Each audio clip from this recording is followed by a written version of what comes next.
Welcome back to my channel. My name is Jocelyn, and for today's topic, I'm going to provide you the latest travel restrictions for former Filipino citizens entering Philippines starting February 10. Please take note that former Filipino citizens are those who have been naturalized in a foreign country. So if you have been a permanent resident even for several years or decades, if you have not been a naturalized foreign citizen, you are still considered a Filipino citizen. The rules are less restrictive for Filipino nationals or dual citizens or Filipino passport holders, but the rules are more strict for former Filipino citizens. The rules governing former Filipino citizens or balikbayans can be found in Resolution number 160B of the Interagency Task Force Resolution. Another clarification was made by the Bureau of Immigration, and this is by way of an immigration advisory.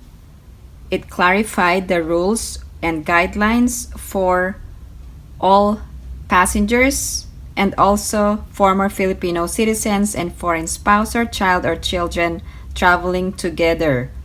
Former Filipino citizens and their spouse or children, they are classified as foreign nationals entering the Philippines visa-free. I will have different segments for this video for former Filipino citizens traveling alone and former Filipino citizens traveling with their children or foreign spouse. The rules are different.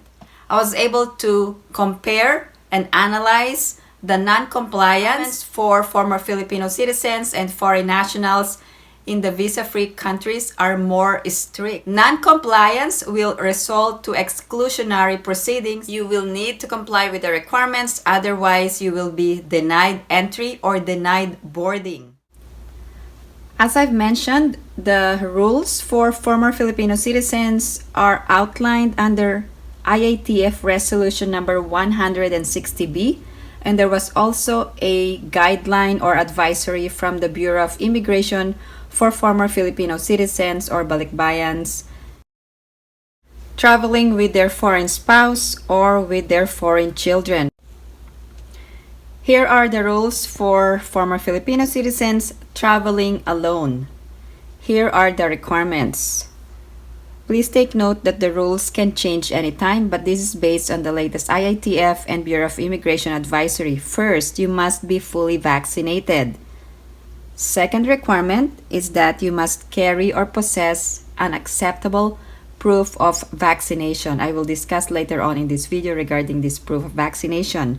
You must also present a negative RT-PCR test taken within 48 hours prior to the date and time of departure from the country of origin. So this is regardless of layovers or multiple flights.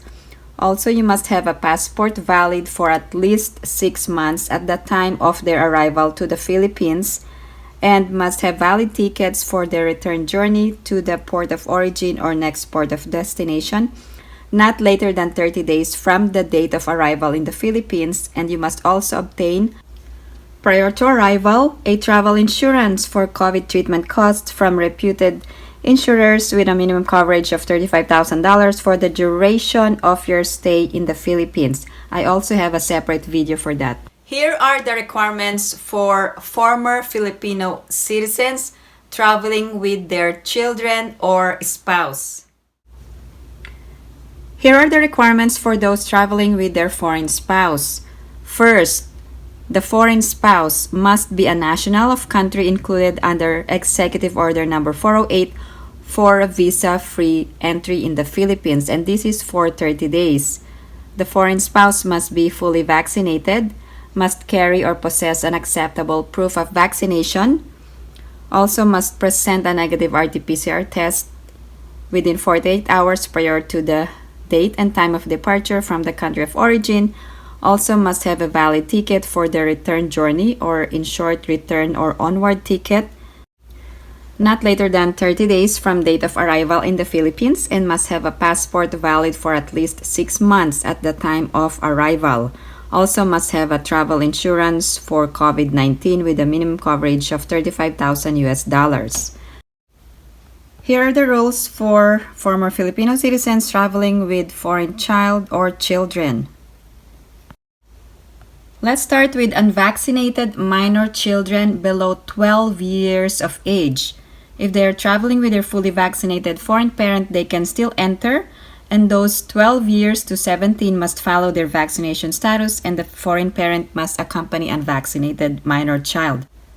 The foreign child must be a national of country included under EO 408 for visa-free stay, and for those 4 years old and above or symptomatic below 4 years old, you must present a negative RT-PCR test within 48 hours prior to the date and time of departure from country of origin. Also, return or onward ticket will be required. In addition, you must have a passport valid for 6 months at the time of arrival in the Philippines. And also, you must obtain a travel insurance with a minimum coverage of $35,000 for COVID-19 treatment costs. Let's talk about the immigration entry requirements for former Filipino citizens. You actually have two options. First, you must have your foreign passport plus your valid or old Philippine passport. If you don't possess an old or valid Philippine passport, you must have a valid or authentic Philippine birth certificate for purposes of proving your former Filipino citizenship. For former Filipinos or Filipinos traveling with their foreign spouse, the foreign spouse must present their foreign passport plus authentic marriage certificate. If traveling with a foreign child, foreign passport plus authentic birth certificate. For adopted child, foreign passport plus adoption certificate. Visa-free privileges for foreign nationals married to Filipino or former Filipino traveling together under EO 408. Also, you must present an authentic marriage certificate. Also, report of marriage is not required to enter in the Philippines. In addition, proceed to Filipino lane at immigration and tell immigration you will be availing of the Balikbayan visa. Here are the list of countries for those entitled to visa-free stay of 30 days in the Philippines.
What will happen if you fail to comply with the requirements?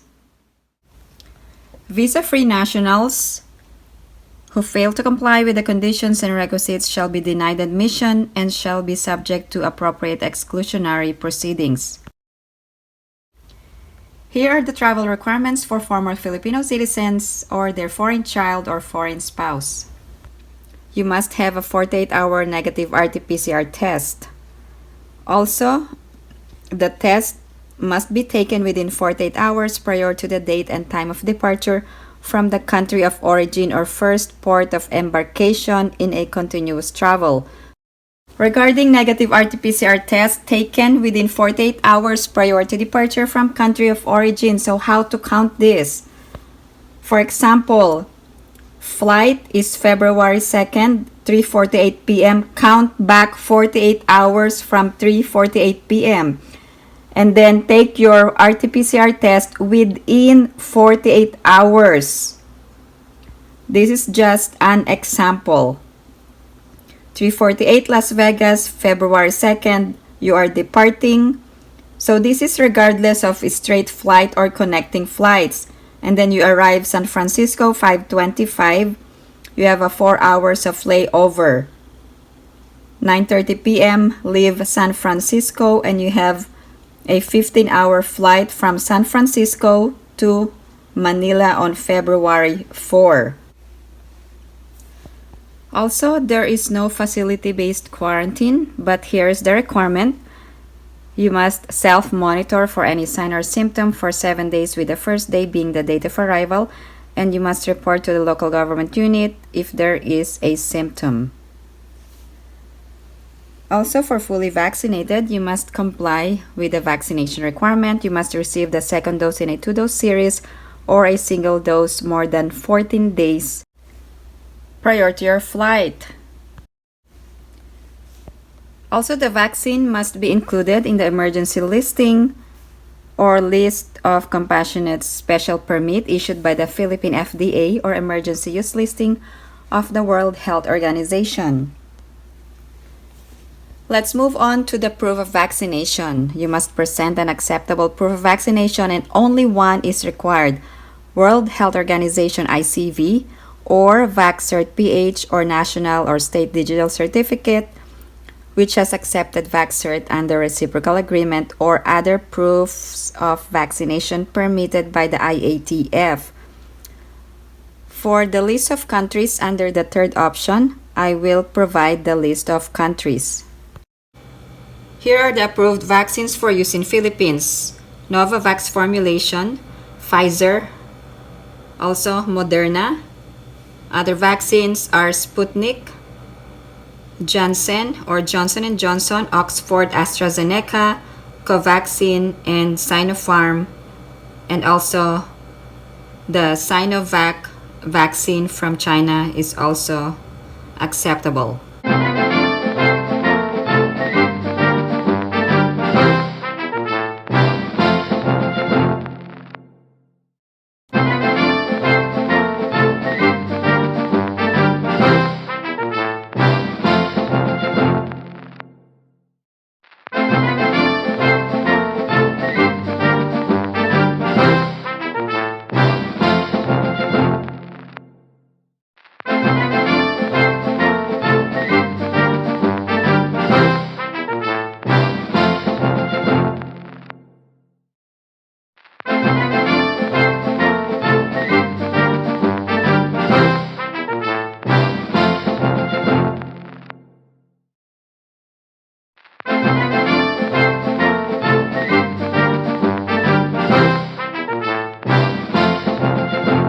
Requirement is the registration to One Health Pass within 3 days of arrival in the Philippines.